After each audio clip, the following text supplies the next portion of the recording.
DCP తన confession రిపోర్ట్లో చాలా సంచలనాత్మక విషయాలు చెప్పటం జరిగింది. సాక్షాత్తు కేసీఆర్, హరీష్ రావుల సూచనల మేరకే ట్యాపింగ్ జరిగిందనే విషయాన్ని వారు చెప్పటం జరిగింది. ఈ ట్యాపింగ్ కాంగ్రెస్ నాయకులు, ఇప్పటి ముఖ్యమంత్రి రేవంత్ రెడ్డి గారిపైనే కాకుండా వారి కుటుంబ సభ్యులపై, ఇతర నాయకులపై, బీజేపీకి చెందిన నాయకులపైనే కాకుండా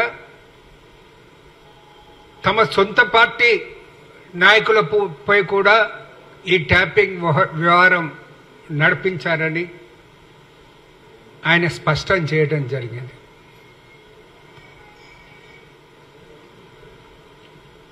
దీంతో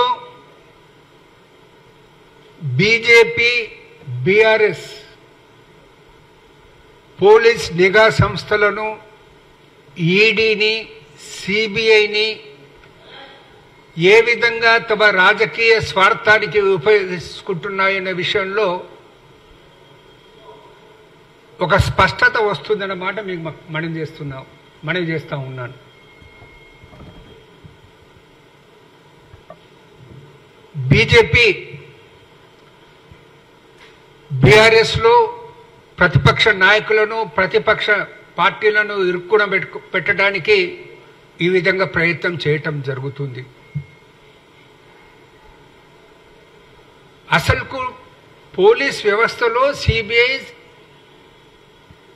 ఈడీ, రాష్ట్రంలో టాస్క్ ఫోర్స్ లాంటి సంస్థలు ప్రజల క్షేమం దృష్ట్యా ఉన్నాయా, లేకుంటే ప్రతిపక్షాలపై కుతంత్రాలు చేయడానికి ఉన్నదా ఆలోచించాల్సినటువంటి అవసరం ఏర్పడిందన్న మాట కూడా మీకు మనం చేస్తూ ఉన్నాం. ఎస్ఐబిని అంటే స్పెషల్ ఇంటెలిజెన్స్ బ్యూరోను ఎంత నిర్లజ్జగా వాడుకున్నారంటే వారికి వేరే పని లేకుండా కేవలం తమకు అనుకూలంగా లేనటువంటి పార్టీలు, నాయకులపై ట్యాపింగ్ చేసి వాళ్ళ కదలికలను, వ్యక్తిగత కదలికలను, వ్యక్తిగత గోప్యానికి భంగం కలిగించే విధంగా ట్యాపింగ్ చేయటం అనేది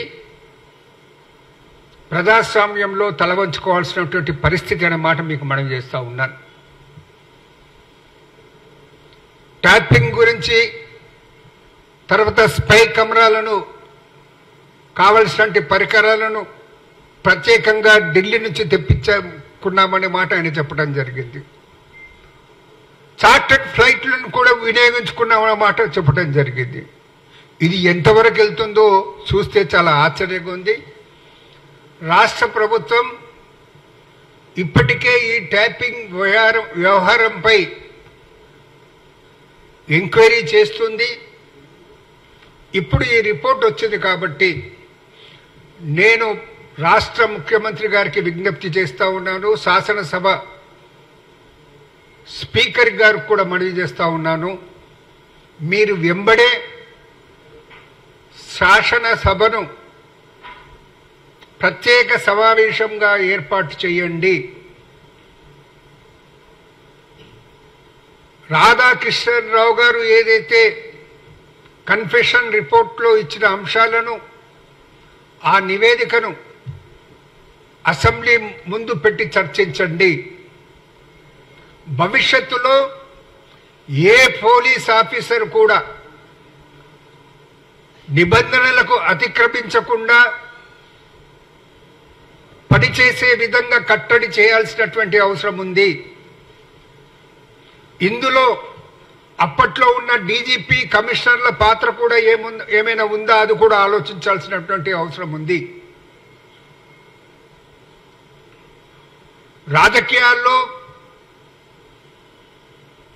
ప్రధానమైన భూమిక నిర్వహిస్తున్నటువంటి శాసనసభ్యులు కానీ పార్లమెంట్ సభ్యులు కానీ అధికారంలో ఉన్నవారు కానీ మంత్రులు ఉన్నవారు కానీ ఇటువంటి దుర్నీతికి వ్యవహరించకుండా చట్టపరమైనటువంటి చర్యలు తీసుకోవాల్సినటువంటి అవసరం ఉంది. కేసీఆర్ మీద, హరీష్ రావు మీద, అదేవిధంగా కేటీఆర్ మీద కూడా ఒక సెన్సూర్ మోషన్ను మూవ్ చేసి వారిని అసెంబ్లీ నుంచి బహిష్కరించాల్సినటువంటి అవసరం ఉంది. ఈ దిశలో ఆలోచిస్తే గాని భవిష్యత్తులో ఎవరు ఇటువంటి తప్పుడు పనులు చేయటానికి ముందుకు రారు. అదేవిధంగా ఆఫీసర్స్ కూడా వారు అధికారులుగా నియమించబడినప్పుడు వారికైతే రూల్ బుక్ ఏదైతే ఉందో ఆ రూల్ బుక్ ప్రకారమే పనిచేయాలి. కానీ అధికారుల చేతుల్లో ఉండి వారికిలే బాంఛలుగా పనిచేసే తత్వం ఉండొద్దు. వారు కమిషనర్ కావండి, డీజీపీ కానివ్వండి, వారిపై కఠిన చర్యలు తీసుకొని జైల్లోకి పంపించాల్సినటువంటి అవసరం ఉంది. ఇటువంటి తప్పులు చేసిన వారిని ఇప్పుడు కేసులు వారిపై నడుస్తున్నాయి. వారిని ఒకవేళ రిటైర్ అయినా కానీ వారిపై తీవ్ర చర్యలు తీసుకోవాలనేసి తెలంగాణ కాంగ్రెస్ పార్టీ తరఫున డిమాండ్ చేస్తా ఉన్నాం. Thank you.